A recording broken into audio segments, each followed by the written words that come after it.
Hey guys, it's Jana, and today we are going to be talking about disappointing makeup products. I have a bunch of products in front of me and also a list on my phone of products that I was disappointed in when I tried them. Now, if this is your holy grail product, just don't go down in the comments and be mean. I mean, something that works for me may not work for you, and something that works for you may not work for me. All of our skin is different, and makeup is just makeup. At the end of the day, it washes off.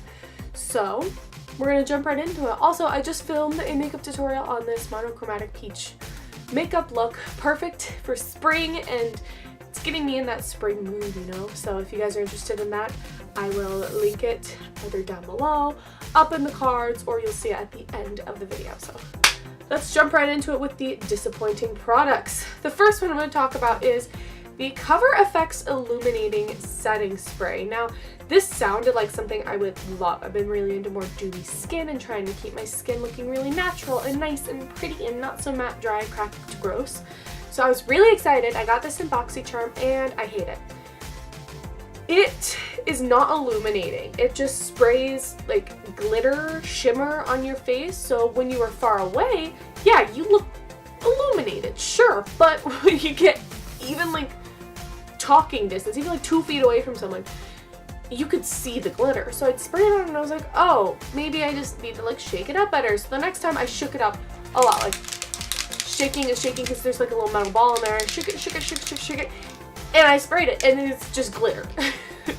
And there's nothing illuminating about this. It's just straight up glitter. So I would not recommend this. I don't even know if it did anything else for my skin. I just saw that it was a glitter overspray and my makeup was ruined, but I didn't have time to take it off, so I wore it to everything that day. Not a good makeup day. Next thing I want to talk about along the same vein is the Temp 2. This is the BoxyCharm Liquid Glow. I got this in BoxyCharm as well. Now this I was excited about. I thought, oh yeah, I can like put it on my face, or I can, you know, add it to my foundation and make it more illuminating. I find that this doesn't illuminate. Like, the bottle looks like it'd be super illuminating. It does nothing. Now, it's in one of these like droppers, and oh my gosh, it pours out as you do it. So it looks like this, and it looks beautiful. And when you blend it in, it's like I barely blended it, and I mean, yeah, it's a little bit illuminated. So I was really excited. One, it's too dark, but like the more you blend it, it just like disappears, and I don't know. And it like settles into fine lines, and it has micro like shimmers, but yeah, like it just doesn't do anything for my skin. And I find that as the day goes on, when I put it here, it might look fine for the first little bit, but then it was gone. It just didn't really do anything, and it broke up my foundation when I added it to foundation. If I put it on top of foundation, or not even on top of powder, on top of foundation, it broke it up. It just did not work for me. Great idea. I would love to find something like this that I like that's not the Cover FX Custom Enhancer Drops, because those are expensive. My lash is bothering me. But this just was not for me. Next thing, let's keep going with the illuminating, is the Wet n Wild Mega Glow Highlighting Powder in Royal Calyx. Now, this is not for everyone. It reminded me of like the Aurora and Moonchild Glow Kit by ABH. It's a beautiful like blue iridescent shade, and I thought this would be gorgeous for Halloween, for more, you know, fun makeup looks. Really pretty blue, but I'm gonna put it on top of the liquid illuminator or whatever. It is not really a highlighter, and it has little like chunks of micro glitter in it, which is fine. I don't mind having a little bit of glitter in my highlight, but like it just doesn't illuminate. It's more of like a blue color than it is like a blue highlight, and I don't mind that. Like on Halloween I wore a really like blue toned highlight because it was mermaid look, but this just, I don't like it. And I really like the Wet n Wild Mega Glow highlighting palettes. I think highlighting powders, I feel like they act like a high-end powder, and they're $4.99. This is just not worth it for me. Now, if you wanted to get it to use as an eyeshadow, I say go for it. It's a $5 giant eyeshadow, but as a highlighter, it just did not work for me. Next, I'm gonna say something that literally everyone on YouTube disagrees with. the Laura Mercier Translucent Loose Setting Powder. I thought I really liked this. This is like a $40 powder. Oh my gosh, my eye is watering. Oh, we're gonna move on. This is like a $40 loose setting powder, okay. I found that it just didn't do anything special. I never wanted to bake with it or like clean up anything because then I'm swiping away like dollars every time. The powder just goes in the air, and it was a very finely milled powder, felt beautiful on the skin. Yeah, it set my makeup. My makeup lasted longer, but like I feel like my RCMA No Color powder, which is $12, you get way more product than this, does the exact same thing. I'm using the Too Faced Born This Way powder now, and I really like it too. Do I think it's worth the price tag? Probably not, but like it's difficult for me to find cruelty-free.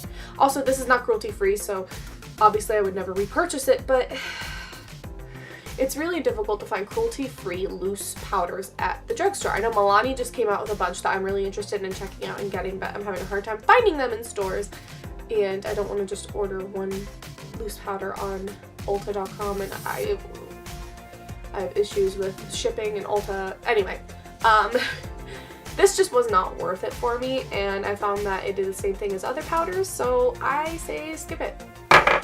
Next, I want to talk about the Smashbox Photo Finish Foundation Primer, the Pore Minimizing. This does not minimize my pores. It's a very thick paste-like clay thing. I find that the original, the clear one that looks like this, minimizes my pores way more than this does. I found that this did not fill my pores. It didn't make my makeup last longer. It didn't make my foundation apply smoother. I felt like this was just like an extra step that did nothing for my skin. So skip this, get this. This is pore minimizing. This fills it, smooths my skin. My skin looks great underneath it. That did nothing. Finally, I just had to check that my camera was still recording. I have two eyeliners that, while good, I think there's better one. Anyway, the first one I want to talk about is the Milani Stay Put Waterproof Eyeliner. I bought this to put in my tight line and on my waterline. It is not, it does not stay put. So I put it on my upper lash line today, and it's on my lower line. It's on my waterline. And when I put it on my waterline, it moves. It does not stay put. And yes, that is your waterline. When I do smudge it on my lower lash line, it does stay put. It's good there. But I never have issues with liners moving there, usually, unless they're like one of the smudgy ones. It says it's waterproof. It is not waterproof. If it was waterproof, it would stay on my waterline. Oh! And I don't have super watery eyes usually. This is my watery eye, and this one is not. And it's still, if you can see, it still moves on that eye too. So I just found that this did not stay put. Maybe I need to get a different color. This one I got in Stay with Slate. I didn't want a pure black. I wanted something slate colored. So maybe the pure black one is better. I don't know. Let me know down in the comments if you have this eyeliner, if you like it, and what color you have, or maybe if it's seriously just this one color that is just not good. And the last product that I have in front of me to show you is the Tattoo Liner by Kat Von D. It is a cult classic eyeliner, and it is not worth the price. It was for a while because there weren't that many really good liquid eyeliners in the drugstore. Now there are. Milani has a pot one, like in the little, I can't think of it, but it has like the stick. It's not in a pen form. It looks like a little pot. Anyway, that one's really good. The NYX Epic Ink eyeliner is really good. This I find is not all that black. I'm wearing it today. It's not all that black. I have to really build up the color. It's kind of streaky at first, so I kind of have to do a couple passes. Even if I let it dry, when I go and curl my lashes, it pulls off from where the lash curler was sitting, and even if I just cleaned it, there's no lash glue on it or anything. Like, it pulls. So I just find that this is not worth it. Oh, it's gone. It's not worth $21. That's all I want to say. And now I have three products to talk about. The first one is the Cougar Diamond Kiss Face and Body Shimmer. It came in a little pot. It was a loose highlighter body shimmer thing. I was like, okay, cool. I can use this to highlight like my whole body. It is not that. Even calling it a shimmer is a reach. It had no illuminating properties whatsoever. It was just like a yellow tinted weird powder, and I got rid of that so long ago. I used it. It was awful. Definitely a disappointing product. Just not for me. The next one is the PUR Cosmetics Soiree Diaries palette. This looked beautiful. It had gorgeous neutrals. It, I found, was a little bit chalky, a little bit hard to blend, and I could just blend the colors away once I did get them blending. The shimmers were gorgeous. Shimmers are pretty easy to do though.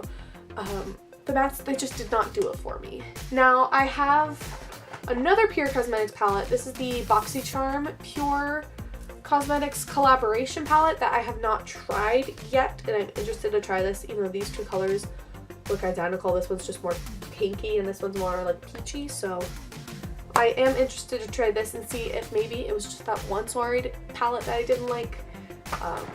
But I did give it to my friend and she loves it. It just didn't work for me. I had trouble with it, but other people love it. Anyway, final thing I want to talk about, the PUR Cosmetics blending sponges. Now, Kathleen Lights, I think it was either Kathleen Lights or Jessica Braun, she used these and loved them. And then I got them in BoxyCharm and I was super excited. As you can see, I have used it one time. Just for comparison, this one is blown up, but you see my Real Technique sponge. It's a pretty even coating, and I mean, there's some splotch on it, but this, it soaked my foundation right up. A foundation that I usually don't have. It was my Too Faced Born This Way, and I usually don't have trouble with that foundation like soaking into things. This soaked it right up. It's hard as a rock. It's pretty hard even when it's like dry, but you know that's not good. I soaked it and it was still super dry. It had 3 different colors. I tried the blue one to blend out concealer. I washed it since then. My hair's doing weird things. I washed it since then. They're awful. I don't know anyone who could make those work. Oh my goodness, my hair is doing the scene thing. Instead of being swoopy, it wants to do this. It wants to go on that side. That's not where my part is today, hunty. Okay. So, I just don't think the sponges are worth it. They must have reformulated it or changed it because they suck. They're awful. Anyway, that is all I have to talk about today for disappointing products. Let me know down in the comments below what products you guys have been disappointed with recently, and if any of these products worked for you, let me know how you use them. I would love to be able to make the products work that I have. The Laura Mercier powder is gone. I used it up. I'm not repurchasing it. I kept it purely for this video. I'm gonna throw this out now. There might be a tiny bit of powder left in it, but like it's not even worth it. Anyway, I hope you guys enjoyed this video, and check out my other videos. I will have them linked on either side of my face. Yeah, see you guys next time. Bye.